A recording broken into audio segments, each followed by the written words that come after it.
Hoy quiero hablarles de un tema profundamente humano, tal vez el más difícil y controvertido que he tratado hasta ahora en este espacio. Una persona con una enfermedad terminal que vive con dolor y sufrimiento tiene el derecho de decidir sobre la continuidad de su vida, siempre y cuando esta decisión haya sido tomada de forma anticipada y con plena conciencia. Como dice Lina Paola Lara, directora de la Fundación Derecho a Morir Dignamente, el derecho a la vida no puede estar por encima del derecho a la dignidad del ser humano. En Colombia, uno de los 7 países del mundo donde el derecho a morir dignamente está reglamentado, la eutanasia fue despenalizada en 1997 y solo fue regulada en el 2015. Desde entonces, el número de procedimientos ha venido creciendo lentamente. En el 2023 se registraron 271 casos. Rafael McAllister, mi actual esposo, acompañó a Ángela, su primera esposa, durante 3 años en una dura lucha contra el cáncer y también en su proceso de eutanasia. Él me dijo una frase que nunca se me ha olvidado. La enfermedad es la expresión más grande de soledad que un ser humano pueda tener, en la medida en que nadie siente el sufrimiento que la persona enferma está sintiendo, por más acompañamiento que uno le dé. Para hablar de cómo se acompaña a un ser querido cuando ha tomado esta decisión, invité a María Virginia Paz Garrido. Ella acompañó recientemente a su padre y en este proceso tan íntimo encontró regalos inesperados que hoy le permiten mirar la muerte con otros ojos. Te invito a escuchar este episodio con el corazón abierto. Tal vez ni yo ni tú tengamos todas las respuestas, pero quizás podamos encontrar nuevas formas de comprender la vida, el sufrimiento y el amor en los momentos más frágiles de nuestra existencia. ¿Te has preguntado cómo se vive un proceso de perdón con un padre antes de decirle adiós? ¿Por qué respetar la decisión de quien amamos puede ser el acto más profundo de amor? ¿Cómo se prepara el corazón para una despedida consciente y amorosa? ¿Qué regalos inesperados puede surgir cuando acompañamos a un ser querido en su decisión de morir dignamente? ¿Cómo cambia nuestra mirada sobre la muerte después de una experiencia así? Y finalmente, ¿cómo se es posible sentir sostenida en medio del dolor más grande? No te pierdas de este episodio. Te invito a escucharlo con el corazón abierto.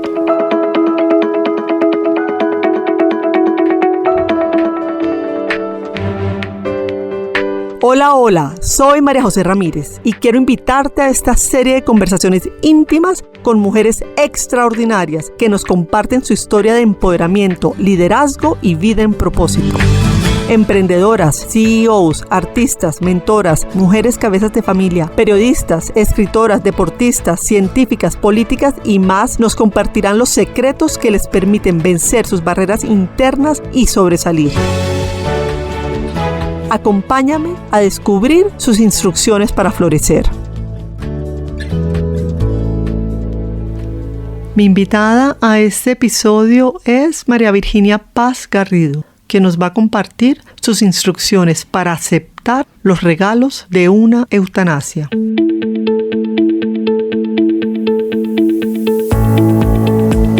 María B, como le decimos sus amigas, es una mujer de 46 años, nacida en Popayán, esposa de José Fernando y mamá de Pablo, abogada vinculada al mundo corporativo y financiero desde hace más de 22 años, apasionada por la decoración, el diseño y la lectura de novelas.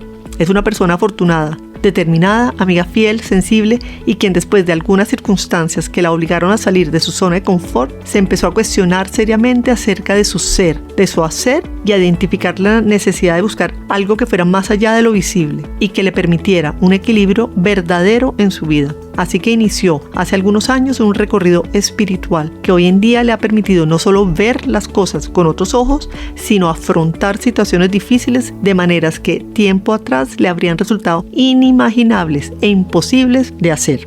En definitiva, es una persona que aún habiendo recorrido ese lindo camino y rodeada de personas y aprendizajes maravillosos, continúa buscando respuestas. María B, bienvenida a Instrucciones para Florecer.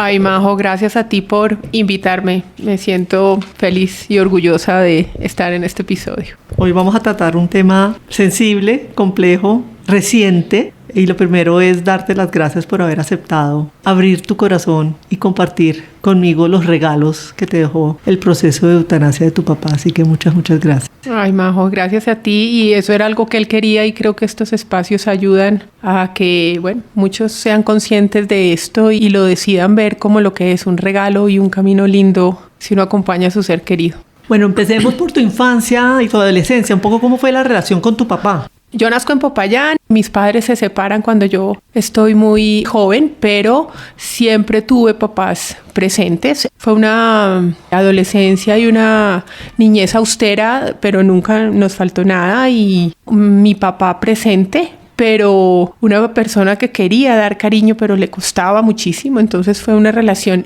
cercana en muchas cosas, pero emocionalmente distante, que seguramente no, con el tiempo me doy cuenta que genera en mí una serie de vacíos y de cargas y empiezo ya a asumir un rol masculino con mi mamá y lo mantengo incluso mucho tiempo aún casada. Tú me dijiste que tu papá había sufrido depresiones desde hace mucho tiempo. Sí, mi papá fue una persona muy inteligente, muy estudiosa, siempre tuvo un problema de bipolaridad desde muy joven y siempre una de las cosas que me marcó en mi vida fue que siempre me manifestó su intención de acabar con su vida en algún momento y eso generó en mí unos temores, por supuesto, profundos.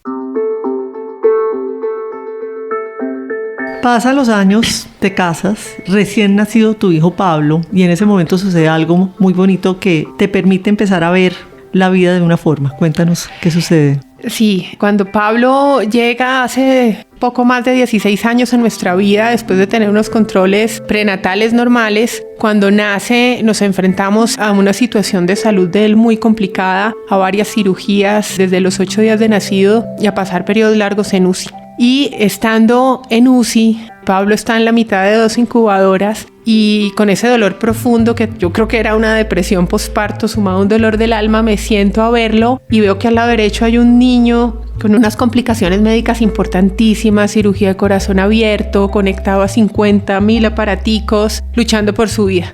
Y al lado izquierdo veo una niña con ictericia. Entonces cuando yo miro a la izquierda y veo a la niña con ictericia, la condición de mi Pablo es complicada, es difícil y cuando miro al lado derecho digo, mi hijo es un afortunado porque a pesar de que vamos a tener que recorrer un camino largo y difícil para lograr su mejoría, hay esperanza. Y ese día dije, y siempre que tengo unas conversaciones con Pablo, le digo, ¿a qué lado quieres mirar? Y ese día dije, voy a hacer lo posible en mi vida por mirar siempre a la derecha. Y del lado de la esperanza. Del lado de la esperanza y de ser afortunados y agradecidos. Bueno, pasan también los años otra vez y tu papá pues empieza a enfrentarse con varios diagnósticos bien complejos de salud. ¿Cómo empieza a ser tu relación en ese momento con él? ¿Cómo empieza a ser ese proceso ya sabiendo que además era depresivo? ¿Qué te había dicho lo que te había dicho? Pues sí, efectivamente, además de su bipolaridad y de su depresión, mi papá empieza tal vez en los últimos 8 o 9 años a complicarse de una manera importante en su salud, ¿no? Le diagnostican un Parkinson, una diabetes que jamás controló y empieza a perder habilidades de escritura, de lectura, de memoria reciente. En algún momento tiene fallas de corazón y es candidato a una diálisis y a pesar de que siempre fuimos cercanos viviendo en ciudades distintas, con mi hermana decidimos traérnoslo a vivir a Bogotá para que yo pueda estar más cerca de él porque mi hermana vive hace muchos años fuera de Colombia. Y paradójicamente, estando más cerca físicamente, es cuando la relación se empieza a deteriorar porque su tema emocional se vuelve más difícil, más ermitaño, de alguna manera más agresivo y empezamos ahí a resquebrajar esa relación que en apariencia venía bien. Empezamos a tener periodos de distanciamiento importantes y de discusiones complejas. En uno de esos momentos de discusiones complejas, tu papá te hace una confesión. Tu papá te dice que ya había comprado cianuro para quitarse la vida. Cuéntame Ese fue un momento muy duro, pero con el paso del tiempo entendí que fue revelador. Después de que tenemos una discusión compleja, se bajan los ánimos, estamos almorzando con una prima y él me dice que ha tomado la decisión de acabar con su vida y ha comprado, como dices tú, el cianuro, y yo, tal vez caldeada, ¿no?, por esa discusión anterior, le digo, de verdad que sin pensar nada en ese momento, le digo: ¿por qué quieres morir de manera violenta? ¿Por qué no piensas en iniciar un proceso de eutanasia? Y él se queda mirándome, además se lo digo porque era un tipo tan estudioso y tan intelectual, y yo sé que una pregunta de estas le iba a calar profundamente en su espíritu, en su ser y en su razonabilidad. Él se queda callado, me mira con esos ojos azules y el tema muere ahí, termina el almuerzo y bueno.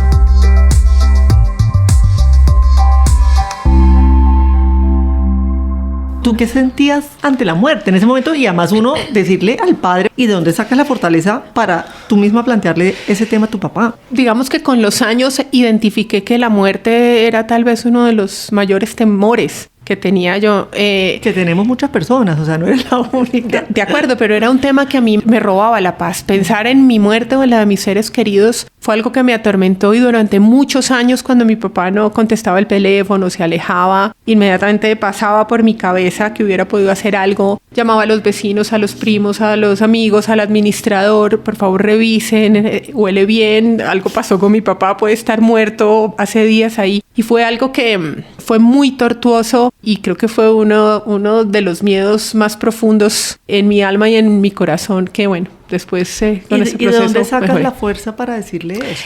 De alguna manera, además, como te cuento que había un momento de rabia, yo también sentí que había una manipulación. Como que le creía a mi papá, pero no le creía, y como que quise sentir la liberación, pero además quise confrontarlo con lo racional que era, abrirle el camino, pero también, digamos, el camino de que hiciera algo bien hecho, pero también con ganas de liberarme de ese fantasma tan espantoso que cargaba hace muchos años, en especial de su muerte violenta. Pasa un poco del tiempo y en un momento dado tu papá te escribe una carta pidiéndote a ti que te disculpes tú con él, que le pidas perdón. Hoy miro esa petición de mi papá, hoy la miro con amor y gratitud. En el momento en que él me la hace, coincide en un momento muy difícil de mi vida y de una noche oscura profunda, y después de mucho pelear con una depresión, cuando yo decido iniciar mi tratamiento médico, de madrugada encuentro una carta de él donde me dice que le pida perdón para que todo pueda ser igual. Y en ese momento, pues la primera reacción es: ¿por qué le tengo que pedir perdón a mi papá? Siempre he sido una hija, creo yo, que ejemplar, que lo ha acompañado a lo largo de su camino. ¿Por qué? Y ahí, además de esa noche oscura, es que confluyen muchas cosas ahí, Majo. La petición de mi papá llega cuando estoy transitando, luchando por aceptar que tengo una depresión, y también cuando estoy en búsqueda de un camino espiritual y de algo que le dé respuestas a mi alma, donde me vuelva a sentir llena, completa, porque a pesar de tener muchas cosas, siento que mi vida no tiene sentido. Y luego llega esta petición de mi papá y choca con ese ego, con ese egoísmo inicial de ¿por qué yo y no él? Bueno, pero por cosas de la vida, con gente muy cercana a la que le comento esto, un amigo muy especial, principalmente me dice: no vale la pena que sigas este camino, piensa que es tu papá, que te quiso con las herramientas que tuvo, con el nivel de conciencia que él tenía, claro. y libérate, no sabes qué va a pasar con tu papá. Pero además me lo insiste muchas veces, y bueno, coincidencialmente en nuestro curso de milagros logro también esa conexión, y digo, en un principio, de alguna manera, te diría yo que fingida, trato de dar ese paso, pero con el transcurrir de los días me doy cuenta que fue la mejor decisión, porque empecé a sentir paz, liviandad cuando hago eso, y efectivamente me acerco a él, y como por arte de magia, como decía mi papá, las cosas vuelven a estar bien, como él me lo anunció en su carta. Cuando ya empiezas a reconstruir esa cercanía nuevamente con tu padre, él te anuncia que había seguido tu consejo de tener una muerte voluntaria y autónoma y que le practicaran la eutanasia. ¿Qué sientes en ese momento? Bueno, estaba en un desayuno de una amiga en común que tenemos cuando mi papá me llama llorando. Muy pocas veces lo vi llorar, y me dice que se ha caído en la calle, que es la 5ª vez que le pasa, que lo habían recogido unos policías. Y me dice: Virgi, yo creo que ha llegado el momento de tomar tu consejo, pero como una decisión propia, y yo voy a solicitar el trámite de la eutanasia. Por supuesto, el piso se abre, el mundo se me viene encima. La primera sensación antes de la culpa es, no, esto puede ser otro tema de manipulación. Después viene la culpa, ¿por qué se me ocurrió a mí decirle a mi papá? Sí, ¿en qué momento se me metió? Exacto, ¿en qué momento se me ocurrió a mí unos meses, un año atrás decirle esto? Pero bueno, simplemente lo proceso, en algún momento me quedo con la esperanza de que no va a pasar. Pero después ya recibo una comunicación también de él. A él le costaba mucho expresarse verbalmente, entonces lo hacía por carta, por chat. En esta ocasión recibo una carta donde él ya ratifica su decisión y me da a conocer su última voluntad frente a muchas cosas. Entonces eliges empezar a apoyarlo en el proceso y tú además como abogada eres quien prepara como todo el proceso ante el comité de bioética. ¿Cómo es ese un poquito? Digamos que así como te contaba hace un ratico que con mi hermana nos sentamos a conversar el momento en que debíamos traernos a mi papá por temas médicos para Bogotá. En este momento mi papá y mi hermana estaban distanciados. Obviamente yo le cuento a mi hermana lo que está pasando y ella y yo nunca nos sentamos a hablar de la decisión de una manera expresa. Si lo acompañábamos o no, simplemente las dos coincidimos en que ese era el camino, fue un lenguaje no verbal, no manifiesto, y pasan varias cosas. Lo primero que hago yo es decirle a mi papá que le agradezco desde el alma que haya tenido la capacidad de tomar esa decisión y que me liberara a mí de ese peso de tener que encontrarlo muerto de una manera violenta o tomar la decisión de desconectarlo, pero además le digo, y ahí tal vez empiezan a abrirse las luces de lo que yo llamo los regalos de la eutanasia, es que él tan radical y de pronto que cargaba tantos resentimientos, le digo,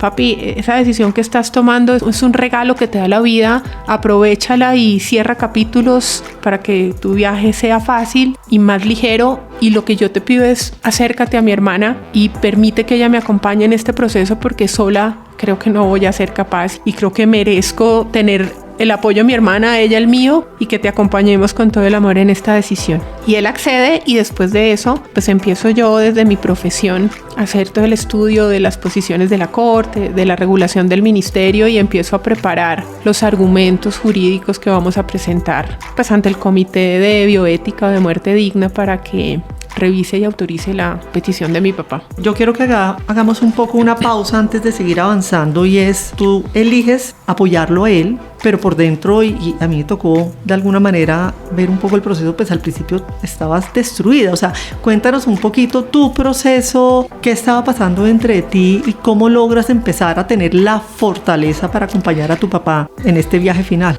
Sí, y acompañarlo de la mano a uno de mis mayores miedos. Ese camino espiritual que empiezo yo a recorrer más o menos en el año 2019, 2020, bueno, me lleva a Forja y me llegaba al tema de nuestro curso de milagros y las lecciones, y ahí empiezo a darme cuenta de que primero mi papá hizo lo que pudo con las herramientas que recibió con todo el amor, y empiezo a darme cuenta que estoy cargando una cantidad de cosas que no me dejan avanzar y empiezo a de verdad que entregarme con todo el corazón y con toda la necesidad y las ganas de encontrar el camino y poderme acercar a él, y empiezo a vivir lo que es el perdón y empiezo a sentirme ligera, empiezo a ver a mi papá con otros ojos, a valorar todo lo importante que fue en mi vida, pero sobre todo a darme la oportunidad de dejar mi ego al lado y de acercarme a ese papá que siempre tuve y del que no me di cuenta. Y yo creo que si no hubiera estado rodeada de todas ustedes, no hubiera sido capaz de hacerlo. Yo creo que si esto me pasa unos años antes en que yo empiezo a cuestionarme lo que soy y lo que hago, de pronto mi reacción hubiera sido distinta. Y desde el amor decido yo que esa decisión de mi papá es de él y que tengo que trabajar es en función de su decisión, de lo que a él lo haga feliz y no de la mía. Y con el tiempo entiendo y siento que el haberlo acompañado y verlo feliz en este proceso me llena a mí de paz, de tranquilidad, de felicidad y de ligereza. Y bueno, ir dando un paso a la vez, uno a la vez. Cuando escribía esos escritos jurídicos, me encomendaba a los ángeles, a la Virgen, a Dios, y me dedicaba a ese teclado como una loca y las ideas fluían y fluían y fluían, y cuando terminaba, lo leía, decía, miércoles, Dios mío, estoy pidiendo la muerte de mi papá. Pero era como si lograra separar mi esencia de abogada y mi esencia de hija, pero todo en un mismo propósito, que era ayudarle a mi papá a hacer lo que quería. Y de alguna manera respetar en lo más profundo a su ser, porque uno muchas veces no te mueras, y hay temas de uno personales, ¿no? Que obviamente uno quiere que esté en este plano, pero ser capaz de respetar la decisión de su ser que estaba tomando, digamos, con toda su conciencia, pues me parece muy valiente. Mi papá era ateo y yo siempre he sido de familia católica, pero logré separar mis creencias católicas sin culpa. Y cuando dije, esto se trata es de mi papá, de lo que él quiere y de lo que él cree y no de lo que yo quiero y creo, pues también se aflojó ese camino, respetando su voluntad y su esencia.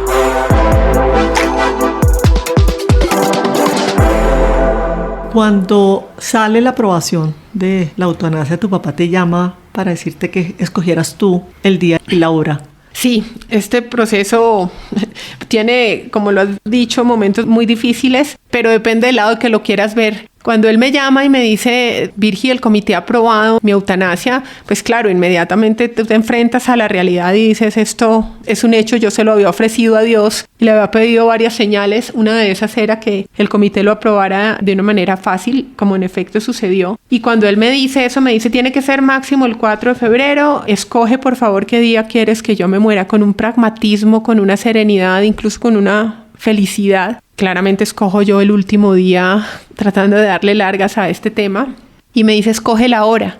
Y a mí la hora que se me ocurre son las 3 de la tarde. Con el tiempo, con los días, me doy cuenta que las 3 de la tarde es la hora de la misericordia, ¿no? La hora en que Dios muere, en que pide que lo acompañemos en ese proceso de desprendimiento. Y dije, bueno, esta es otra señal. Otra señal. Que uno recibe cuando el corazón está dispuesto a hacerlo y que es producto de ese camino espiritual que estoy recorriendo y que me falta mucho. Pero empezar a ver esas señales pequeñas como esa fueron importantes en mi proceso personal. Tu papá lo que decide es hacer una fiesta para celebrar su vida, empieza a regalar todas sus cosas con un desprendimiento. Cuéntanos un poco cómo es ese proceso. Es increíble, mi papá fue siempre una persona muy generosa en la medida de sus posibilidades y una persona desprendida de lo material. Y tal vez esos últimos meses de su vida, cuando él estaba encaminado en su propósito de lograr la aprobación de la eutanasia, creo yo que vive tal vez los mejores meses de su vida o uno de los mejores meses de su vida, porque además de que empieza a recibir cariño, reconocimiento a su ser, también a su trayectoria profesional, empieza a hacer de lo que sería un acto fúnebre y siniestro, y como decía uno de mis tíos, un acto de felicidad y de júbilo. Él convoca el viernes 31 a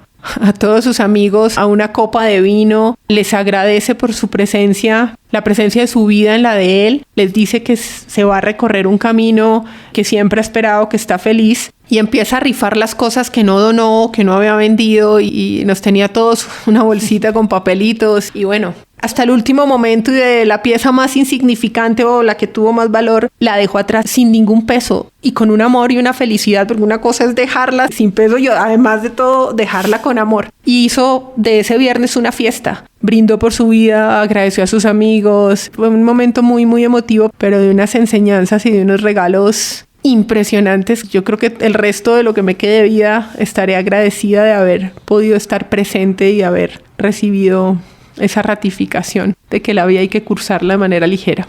Después de esa fiesta, él te llama aparte y te entrega algo. Ay, sí, Majo. Es duro lo que voy a contar, pero también fue otro regalo. El domingo llega mi hermana a Estados Unidos y nos vamos a almorzar los tres a lo que él llamó su última cena. Le dimos gusto en lo que quería comer, llegamos al apartamento y él se va a su cuarto y sale con un tarrito en la mano. Y me mira directamente a mí y se acerca y me dice, Virgi, te devuelvo el cianuro. Este es el cianuro que había comprado para acabar con mi vida. Si el comité no aprobaba, la decisión esta era mi decisión. Y claramente fue un momento muy duro, pero fue liberador porque primero me lo entrega a mí, no se lo entrega a mi hermana. Segundo, soy yo la que se para y lo vierte en el inodoro. Siento felicidad, pero ¿por qué felicidad? Porque ese acto de vertir ese tarrito era la muestra de que uno de mis mayores miedos y las mayores cargas que cargué, valga la redundancia, durante toda mi vida, fue esa posibilidad de que mi papá muriera de una manera violenta o a través del suicidio. Así que después de pasar ese rato duro, empiezo a entender que fue también otra señal y otro regalo haber podido deshacerme de ese tarrito que tanto tormento trajo a mi vida durante muchos años. Qué liberador. Muchísimo, muchísimo. Gracias por compartir. Sé que adicionalmente tuviste la oportunidad de leerle a tu papá una carta que tú le habías escrito. O sea, muchas veces cuando la gente muere, y acá se me está mezclando con lo mío, cuando Nico se murió, yo nunca tuve la oportunidad de decirle nada. Y se quedaron cosas sin decirle en físico, ¿no? Yo después le hice muchos rituales y le dije muchas cosas, pero qué poderoso haber tenido la posibilidad de decirle a tu papá todo lo que quisiste decirle, ¿no? Uy, Majo, es que la lista de regalos es interminable. Ese fue también otro gran regalo porque claramente yo empecé un duelo anticipado con este proceso y tal vez un mes antes le escribo una carta pensando que la voy a leer en el momento en que esparzamos sus cenizas, que es como el común denominador. En una madrugada me levanto y digo, no, mi papá tiene que escucharme esto en vida y es la posibilidad que tengo de decirle las cosas que no he podido decirle y quiero abrazarlo como nunca pude abrazarlo, ni nos abrazamos cuando éramos niños. Y efectivamente, el sábado llego yo al apartamento, estaba lleno de gente porque de verdad que era una romería. Le tengo que pedir a la gente que se salga, que me regalen un espacio con mi papá y me encierro con él en el cuarto. Y le leo no solamente una carta que le hace mi hijo, muy linda, sino que le leo la mía. La llevaba grabada por si no iba a ser capaz de leérsela, pero me encomendé a mis ángeles, a Dios, a la Virgen y se la pude leer hasta el final. Y le dejé saber de viva voz, estando vivo, mirándolo a los ojos, cogiéndole su mano, lo importante que había sido para mí, de lo agradecida que estaba de ese recorrido de reconciliación que habíamos caminado juntos y de haberlo podido acompañar en tal vez el proceso legal más importante de su vida. Y bueno, más allá de todo lo que le leí, nos abrazamos como nunca en la vida lo habíamos hecho, Majo, y le pude, y no quiero que suene pretencioso ni más faltaba, pero creo que le pude enseñar a él el valor de la vulnerabilidad, que también la he ido aprendiendo con los años, y le dije que estaba bien llorar. Sé que él lloraba a escondidas y lo veíamos con sus ojos hinchados al día siguiente, pero ese día le dije, papi, está bien llorar, está bien que nosotras lloremos, eso no significa que no te acompañemos, que no respetemos tu decisión, pero es natural y hazlo tú también. Y esos últimos días, sábado, domingo, lunes y martes, lloró como nunca lo había hecho y como yo nunca lo había visto llorar, y yo creo que eso también fue un regalo para él, poderse sentir vulnerable, que a veces nos cuesta mucho y no hay cosa más linda que la vulnerabilidad. Te abre puertas y te da regalos también maravillosos. Entonces sí, tuve la oportunidad de leerle la carta y la de mi hijo, y como se lo digo al final, tengo la certeza de que se lo llevó en lo más profundo de su ser. Donde quiera que esté, sé que lo tiene guardadito. María B, tú nos has dicho que tu papá era ateo y por el otro lado, pues tú y cada vez has construido y cultivado una mayor espiritualidad. Al final hablaron de eso.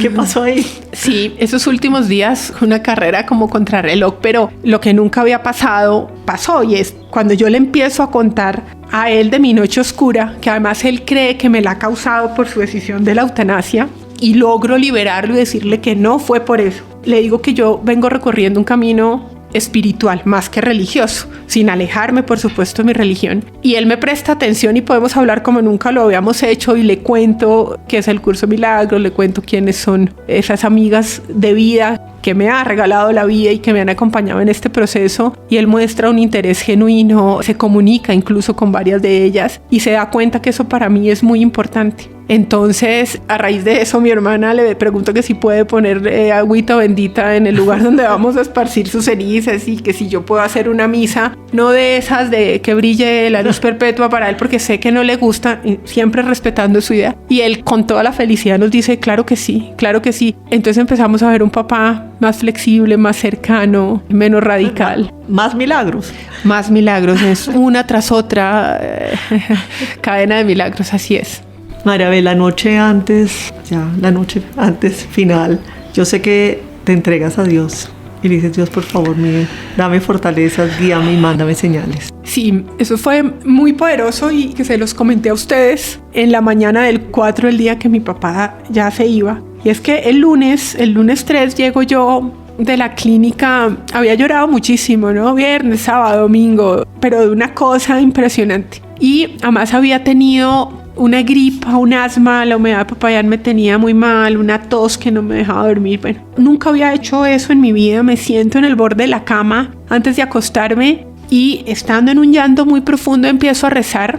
Le rezo a Dios, a la Virgen y a los ángeles, Y lo primero que hago es, desde lo más profundo y sincero de mi corazón, les digo que les entrego a mi papá con total rendición, que les agradezco por el papá que tuve, por las cosas buenas, por las cosas malas, y que simplemente quiero que le muestren que hay algo más allá de la muerte, que la muerte no es el fin, que lo reciban. Y ahí empieza a parar mi llanto y en algún momento le pido al arcángel Rafael, le digo, yo necesito estar bien mañana, necesito dormir, no puedo tener tos. Bueno, en fin, me acuesto y yo duermo siempre de lado, pero a las 3:10 de la mañana se para un pájaro en la ventana y hace 3 graznidos. Yo miro el reloj, me despierta y son las 3:10 de la mañana. Y digo, es muy raro que esto esté, que un pajarito trine hasta ahora, y me doy cuenta que estoy boca arriba y que siento que es como si alguien estuviera detrás abrazándome. Me doy cuenta que dormí completamente derecho, sin tos, sin ahogo,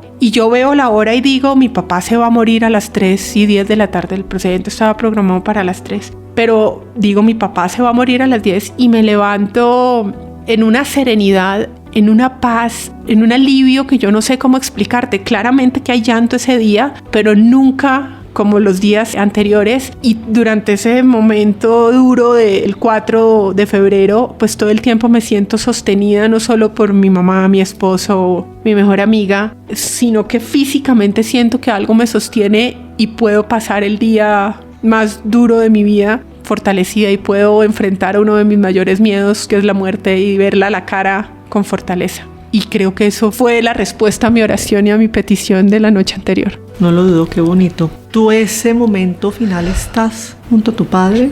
Es que de verdad que es otro regalo. Yo tenía mucho miedo de estar con mi papá en el último segundo. O sea, quería estar con él tomándole su mano, pero tenía miedo por mí. Sé que mi papá se iba y yo me quedaba. La psiquiatra en algún momento me dijo que lo pensara muy bien.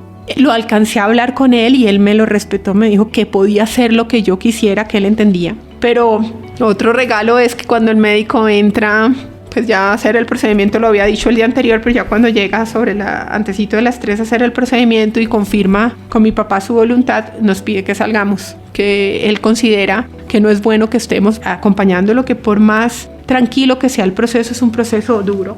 Ver morir a un ser querido no es fácil, por supuesto, para sus familiares, ni para el equipo médico, ni para el paciente mismo, por más seguridad que tenga. Y en ese momento yo digo, Dios, gracias, esta es la respuesta que estaba esperando. Miro a mi papá a los ojos y él entiende el mensaje, y bueno, le doy el último abrazo y me despido. Y hoy mi mente busca a mi papá muerto, imágenes de mi papá muerto, y no las encuentra. Y eso es supremamente poderoso y valioso para mí, porque me quedo con la imagen de mi papá sonriente, con su camisa del Santa Fe como buen hincha, que fue el outfit que escogió tener para el encuentro con el más allá. Y bueno, el médico, y yo lo quiero ver así, es la respuesta a otro de mis miedos que Dios me manda a través del médico, y es no poder estar. Hubiera podido pelearlo desde el punto de vista jurídico, pero no, o sea, simplemente sentí que ese era el camino, y tampoco sentí culpa por no estar tomando la mano de mi papá en sus últimos minutos.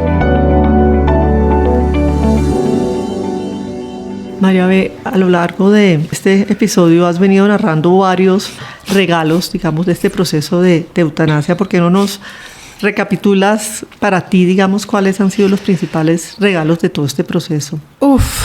Bueno, muchos como lo has dicho. Primero, hacer un proceso de sanación y de perdón sincero y desde lo más profundo es tal vez lo más liberador y lo que más me llena de gratitud y de esa paz. A pesar de que mi papi se fue tan solo hace mes y medio, siento una tranquilidad, y creo que es la tranquilidad del buen hijo, como muchos me lo dicen. Tuve la posibilidad, de acompañarlo desde mi profesión, que nunca pensé que iba a hacerlo. Tal vez ha sido mi reto profesional más importante por el componente emocional y de cariño que hay de por medio.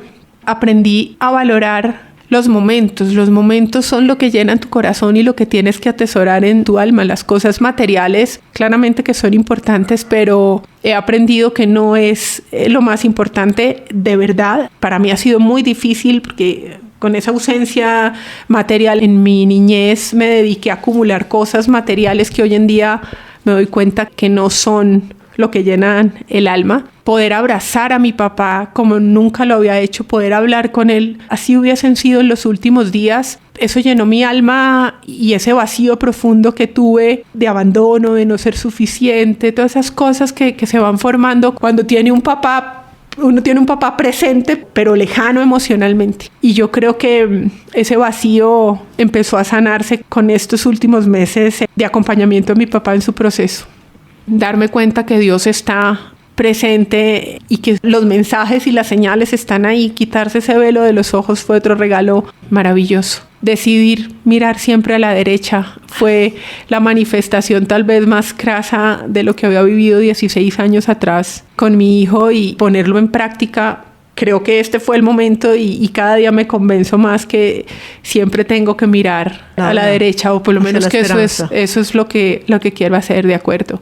Le perdí el miedo a la muerte, Majo. La veo con otros ojos y sé que mi papá, y no es retórico, lo siento en lo más profundo de mi ser, sé que mi papá está en un lugar maravilloso y que su proceso fue lindo, se fue libre de resentimientos, del peso de lo material, y bueno, estoy segura que somos más que un cuerpo, y eso es otra enseñanza muy muy importante para mí. Además, tú también me entiendes desde el punto de vista de la terminología de nuestro curso. En fin, muchos. Sentir el cariño, esos mensajes. Siempre escuché que uno agradece la solidaridad de las personas. Es la primera vez que me enfrento tal vez a la muerte de un ser tan cercano, y esos mensajes de ustedes, hermanas del alma, y ese acompañamiento fueron impresionantes. Nunca me sentí sola, que era parte también de esa oscuridad en la que estaba, de sentirme sola. Me di cuenta que no lo estaba. O sea que podría pasarme horas hablándote de los regalos, pero sí he visto la vida, estoy viendo la vida de otra manera, y me hace feliz, me hace ligera, libre. Qué bonito, María B. Muchas gracias por compartir. Además, hoy fui testigo del proceso inicial cuando empezaste, que estabas derrumbada y que decías, no voy a ser capaz con este proceso, y luego como poco a poco te fuiste llenando de valor, de amor, de luz, y pudiste transmitirle a tu papá, pudiste acompañar a tu papá. Así que muchas gracias por haber compartido todo esto, que me ha parecido absolutamente hermoso. Para alguien que nos esté escuchando y que tal vez tenga un pariente que esté pensando o haya tomado la decisión, ¿qué le puedes decir? Que siempre, bueno, más que siempre, es que lo acompañe desde su posición, no desde la propia, desde la posición del enfermo, del familiar, que quiere tomar esa decisión, que es respetable, que es liberadora, y que si uno lo hace con entrega y sin egoísmo de ningún tipo, creo que es el mejor regalo que puede recibir ese ser querido, y que no le tengamos miedo a la muerte. Creo que todos, por circunstancias religiosas y sociales, crecemos con ese miedo. Pero creo que morir es lo único fijo que tenemos. Y por eso todos los días tenemos que vivirlos como si fueran los últimos, para podernos ir livianos y llenos de amor. María B., ¿cómo ha sido un poco el duelo? Porque ya van a ser casi 2 meses desde que murió tu papá. En la medida que lograste efectivamente hablar con él, decirle lo que querías decirle desde tu corazón, digamos, obviamente no está él físicamente, y aunque nosotros estamos convencidos de que el alma sigue, ¿no?, y hay un más allá, que no somos solamente un cuerpo, ¿cómo ha sido este proceso de duelo? No ha sido tan duro como creí que iba a ser cuando le tenía tanto miedo a la muerte. Por supuesto que la nostalgia es profunda y el vacío en el corazón no se llena. Pero han sido casi 2 meses en los que lo siento con amor.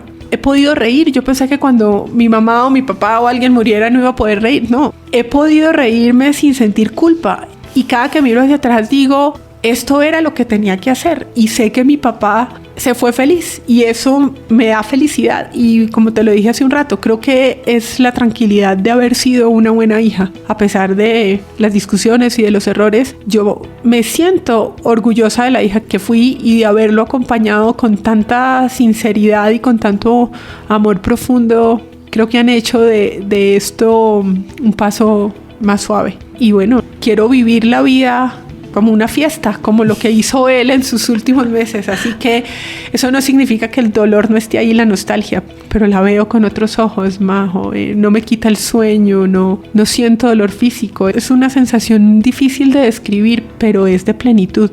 plenitud tal vez, a pesar del dolor. Siento que también el hecho, como tú dices, de haber sido una buena hija, de haberlo acompañado, de haber podido decirle todo, te quita un enorme peso, porque siento que muchas veces también parte del duelo es tal vez cosas que se quedan sin decir, tal vez remordimientos de hubiera hecho esto, acá no hubo hubieras. Sí, digamos que si yo miro hacia atrás puedo encontrar esos hubieras, pero yo decidí ver a la derecha y decidí quedarme con los últimos meses que fueron absolutamente potentes, poderosos, intensos desde cualquier punto de vista. Y sí, yo creo que no me faltó nada y a él tampoco le faltó nada con nosotras. Entonces es recíproco y eso también... Esa sensación de liviandad. De liviandad, de ligereza, es impresionante la paz que se siente. María B., yo siempre digo que estas situaciones difíciles y fuertes tienen un para qué. Tal vez es muy incipiente, ha pasado muy poco tiempo. No sé si estás ya empezando a pensar como el para qué o ya el solo hecho de cómo lo viviste ya es suficiente. No, claro, digamos que recojo varias cosas de las que te dije. Soltar y confiar. No puedo controlar las cosas que pasan. Mi función es vivir el hoy, es vivir en presencia, es atesorar recuerdos lindos en mi corazón y en mi memoria. Y este proceso de mi papá me enseñó eso. No solamente a ver lo frágil de la vida, sino que cada momento es valioso y que no lo debo desperdiciar en rabias y en resentimientos. Me costaba mucho. Hoy en día creo, y lo digo con orgullo, creo que lo puedo hacer. Cada vez recojo menos resentimientos en mi corazón después de haber vivido este proceso de mi papá, y desprenderme de lo material ha sido tal vez la enseñanza que siempre tuve frente a mis ojos, pero de la que tal vez fui consciente en estos últimos meses con esa generosidad y esa manera con la que mi papá soltó absolutamente todo.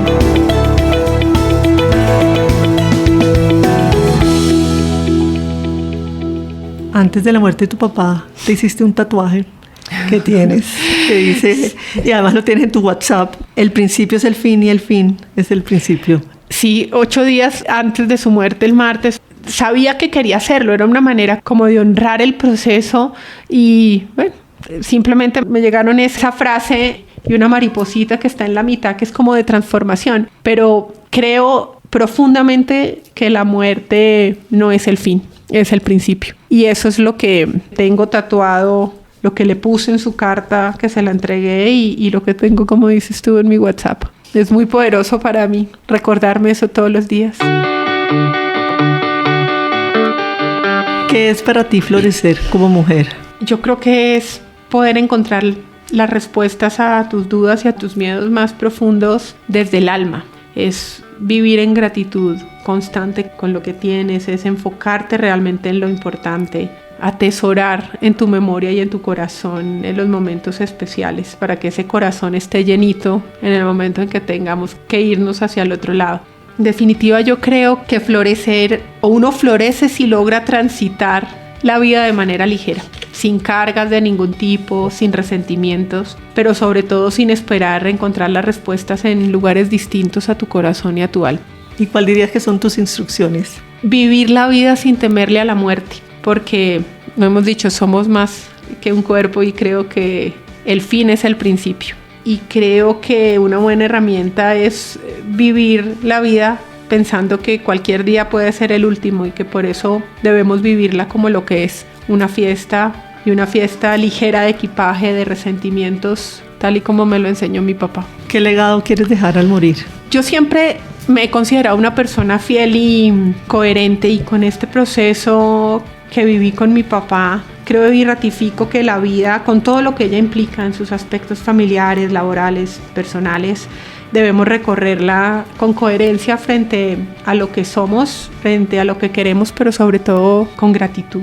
Yo quisiera que Pablo, mi hijo, me recordara como lo que he sido, ¿no? Como alguien leal, alguien agradecida con la vida que mi alma escogió vivir, y que a partir del proceso maravilloso que tuvimos la oportunidad de transitar con la partida de mi papá, él viva su vida con pasión, sin miedo a equivocarse, sin miedo a ser vulnerable y sin temerle a la muerte. Qué bonito regalo para tu hijo, qué libertad.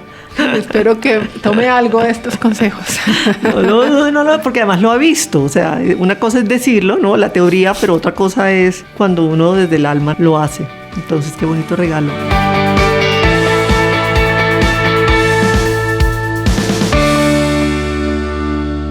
¿Hay algo que no te haya preguntado sobre lo cual quisieras hablar?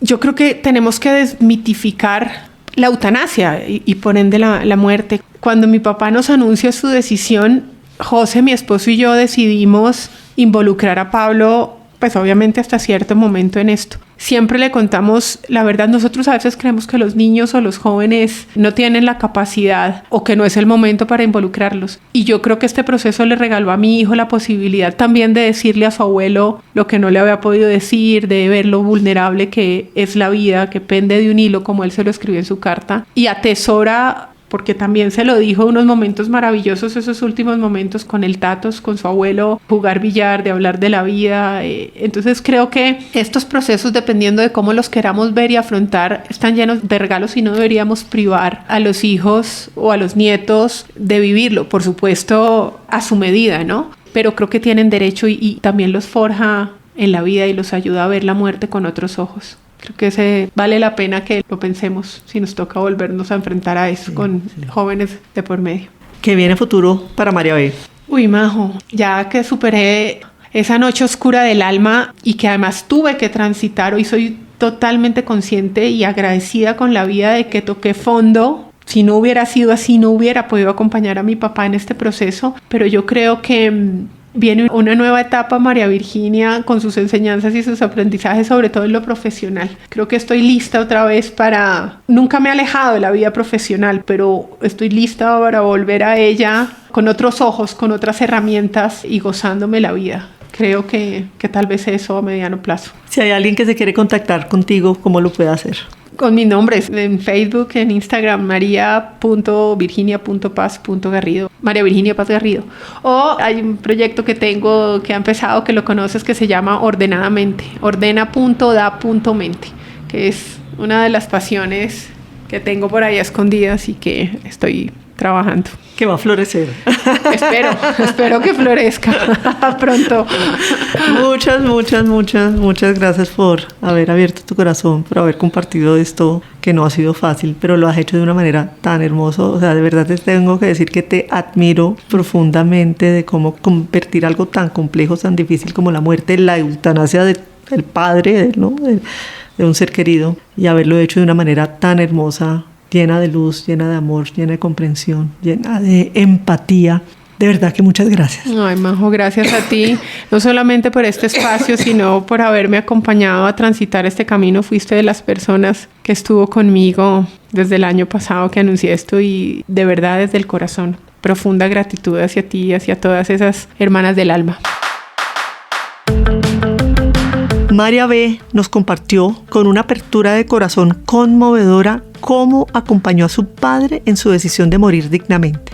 Me quedo con varios de los regalos que este proceso le dejó: la fuerza del perdón, la necesidad de soltar los resentimientos, la importancia de viajar livianos por la vida y sobre todo el valor de respetar profundamente las decisiones de quienes amamos. Tener las conversaciones que sanan, mirar a los ojos lo que duele y despedirse en paz. Puede transformar la muerte en un acto de amor, porque cuando hay amor, incluso la muerte puede mirarse desde otro lugar. Te invito a que si te gustó este episodio y sientas que le puede ser de utilidad a un amigo o una amiga, lo compartas con ellos y que empieces a seguirme en tu proveedor de podcast preferido. Hasta el próximo episodio.